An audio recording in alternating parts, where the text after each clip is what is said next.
আসসালামু আলাইকুম। আজকে ঢাকা শহরে 3 সেকেন্ডে আমাদের এখানে ভূমিকম্প রয়েছে না ভাই, বেশি দূর রাস্তায় অনেক ভয় পাইছি। আজকে অনেক ভয় পাইছি, কিন্তু রাস্তায় অনেক মানুষ দেখে, প্রচুর মানুষ, সবাই ভয়ের রাস্তায় নেমে গেছে। আপনারা যারা যারা ভয়ের কিছু না, সবাই সাবধান, বেশি করে নামাজ পড়েন ইনশাল্লাহ। পুরা বিল্ডিং ঢাকা শহর হচ্ছে, ঠিক আছে? ভিডিওটা কেমন লাগছে সবাই লাইক কমেন্ট করে দিবেন।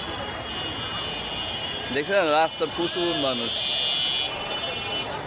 আজকে ভূমিকম্পটা একবার 3 সেকেন্ড না মুস্ত ভাই, 3 সেকেন্ডে মনে আমি নিজেও ভয় পাই গেছি। মানে অফিসের স্যার বসে আছে, আমি মনে হচ্ছে কি কিছু না, আমাকে কি ধাক্কা মারে। আসলে না, ভূমিকম্প এত বেশি বাংলাদেশে আসছে যেটা হয়েছে এটাই আসছে প্রচুর বেশি।